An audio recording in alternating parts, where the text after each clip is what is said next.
Hey guys, it's Emily, and today is theory time. Oh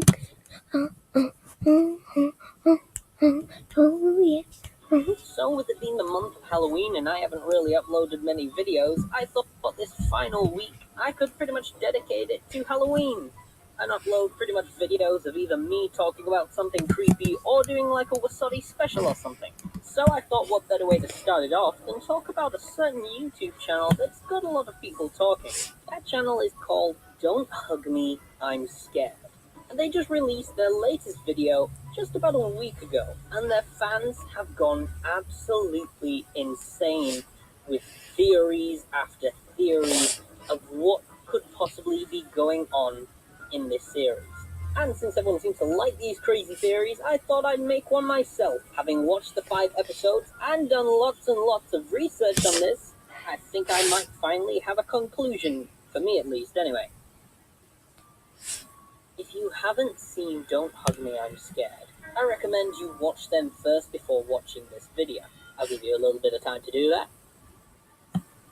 Okay, right, you're back. Awesome. So far in each episode, it's been a different lesson. The first one was about creativity, but obviously that was not the case, as every time the puppets decided to actually do something creative, the notepad did not like it. Creates a picture of a clown, she destroys it. One of them chooses green as their favorite color. She says that's not a creative color. The next episode is about time and how you don't have much of it, so you might as well do what you want. But when the puppets actually do something that they want to do, the clock doesn't like that and tells them to follow him and tells them what they should be doing in their time that they have very little of. Even when they question time, the clock does not like that and decides to make a weird noise.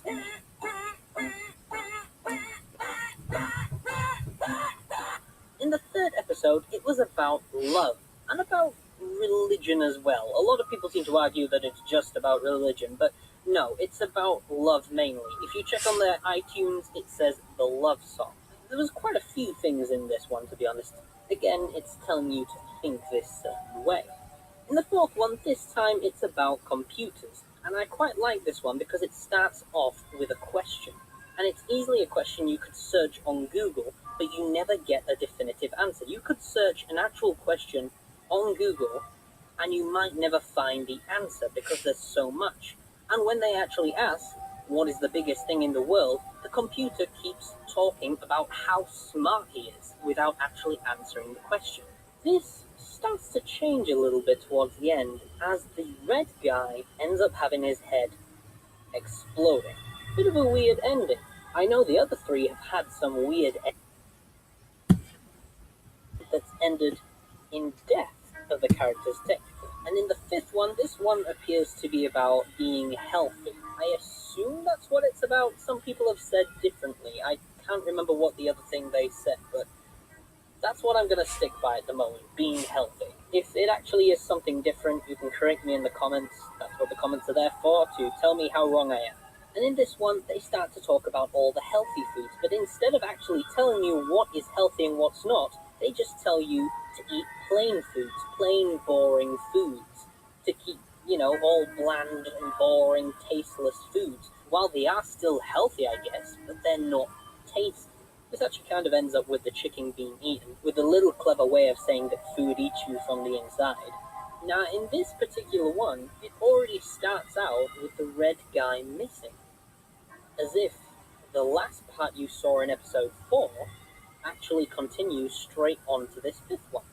And in the end of this one, the bird seems to obviously get axed off this time. So ever since this fifth one came out, theories have actually gone absolutely insane in the comments. If you go to the fifth one now, I'm guaranteed the first 5 comments you'll see, 4 of them will be different theories.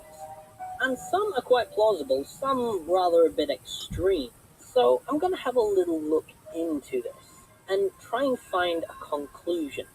So let's look at a couple of reoccurring things in this. First of all, we have a fourth character that actually appears in every one except for the first one, which is the yellow guy's father.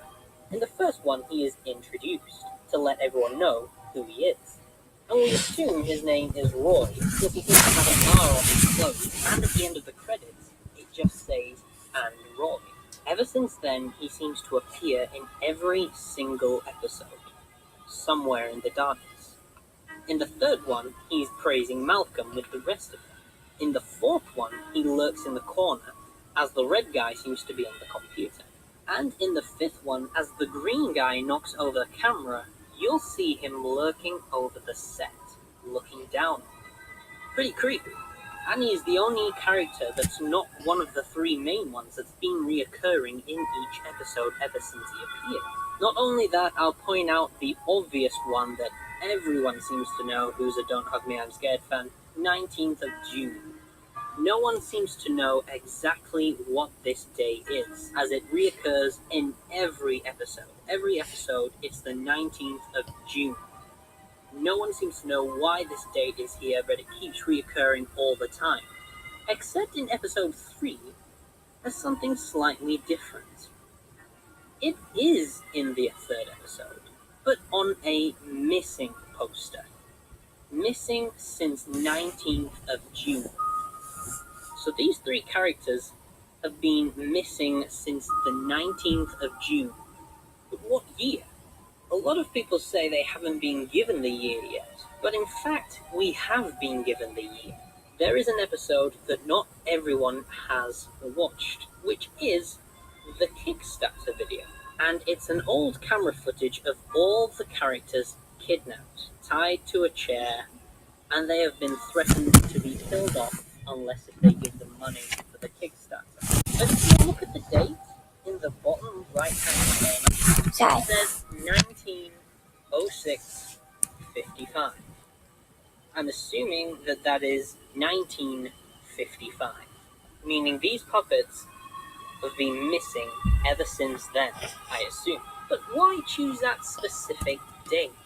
Well, I've had a look at some other theories, and this guy seemed to point out a pretty interesting theory. He basically went on to tell you that the father was actually the mastermind behind all this, and had actually kidnapped the puppets and killed them.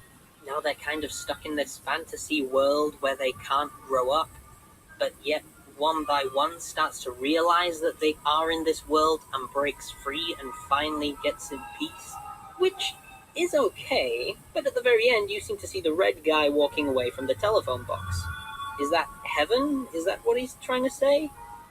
I don't really think that's the case. But the one that did really get me is his theory for 1906. On 1906-1955 was Father's Day. Now, who is the character that is constantly showing ever since he aired in episode 2, and is the only character that has a name? Roy. Roy seems to be looking down and watching these guys all the time. Now, that could actually be a good answer. But why 1955? Well, this one, I think I do know. I searched up the TVs and how popular they were in the 50s. The 50s was actually the change in history for television. In 1953, The Queen's Coronation was aired, and lots of people kind of just watched it on their friend's TV. But they liked the TV so much that lots more people started buying it. Not only that, before 1955, TVs only had one channel, BBC. But then in 1955, they had ITV come in, so I think they've picked that year because that was the year lots of people started watching TV and having it in their homes. So what exactly is my theory on Don't Hug Me, I'm Scared?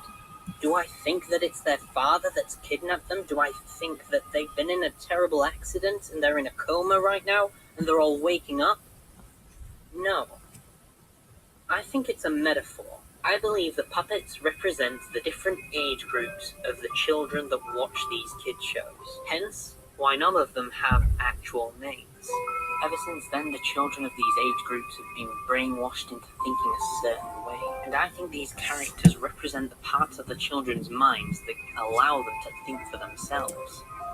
And they're missing. And they have been missing ever since 1955. So what do I think is happening in episode 4 and 5?